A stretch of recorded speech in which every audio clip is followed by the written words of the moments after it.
Hi hello నమస్తే అస్సలం అయికం వెల్కమ్ టు కుకూస్ మామ్ కిచెన్. అందరూ ఎలా ఉన్నారండి? వేడివేడి అన్నంలోకి చేపల పులుసు వేసుకొని తింటే అండి సూపర్గా ఉంటుంది. అది కూడా చింతకాయలతో చేసుకుంటే మరి ఇంకా అనుభూతి అనేది చెప్పలేము. ఫస్ట్లో చింతకాయలు వాటర్ వేసుకొని 1-2 నిమిషాలు బాగా రబ్ చేసుకుంటూ క్లీన్ చేసుకోండి. ఈరోజైతే నేను మా అమ్మ చేసి చేపల పులుసు చూపిస్తాను. ఇక్కడ చింతకాయలు బాగా వాష్ చేసుకున్న తర్వాత వాటర్ వేసుకొని మూత పెట్టుకొని 5 మినిట్స్ పాటు ఉడికించుకోవాలి. తర్వాత ఒక బాండి పెట్టుకొని అందులో ఆయిల్ వేసుకొని సన్నగా తరిపెట్టుకున్న ఉల్లిపాయలు అండ్ పచ్చిమిర్చి కూడా వేసుకొని వేయించుకోవాలి. ఇందులో తగినంత సాల్ట్ యాడ్ చేసుకొని ఉల్లిపాయలు వేగిపోయిన తర్వాత అందులో సన్నగా తరిగి పెట్టుకున్న టొమాటోస్ కూడా యాడ్ చేసుకొని వేయించుకోండి. ఇప్పుడు ఇదే స్టేజ్లోని అల్లం వెల్లుల్లి పేస్ట్ కూడా వేసుకొని పచ్చివాసన పోయేంత వరకు వేయించుకోవాలి. తర్వాత వేయించిన జీలకర్ర అండ్ ధనియాల పొడి, తర్వాత కారం, మనకి టేస్ట్కి కూడా ఎంత కారం సరిపోతుందో దాన్ని బట్టి కారం ఉప్పు అడ్జస్ట్ చేసుకోవాలి.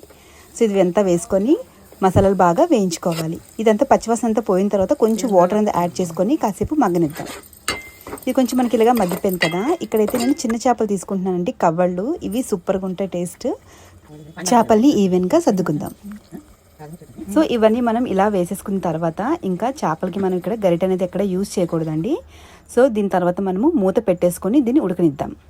ఇది ఉడికేలోపు మనం ఇక్కడ చింతకాయలు ఉడకబెట్టి పెట్టుకున్నాం కదా, అవి చల్లారిపోయాయి. ఇంకా దీన్ని మనం బాగాను క్రష్ చేసుకొని ఇంకా చింతపులుసు తీసుకుందాం.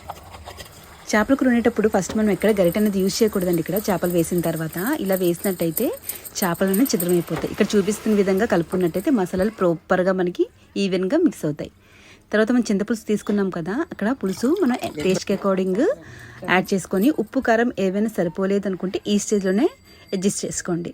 తర్వాత కొంచెం కొత్తిమీర వేసుకొని మనం చేపల పులుసు కొంచెం సేపు ఉడికించుకున్నట్టయితే చేపలు ఇలా టర్న్ అవుతూ ఉంటాయండి. ఈ స్టేజ్లో మనకి పులుసు ప్రాపర్గా ఉడికినట్టు. ఇంకా స్టవ్ అనేది ఇంకా ఆఫ్ చేసేసుకుందాం.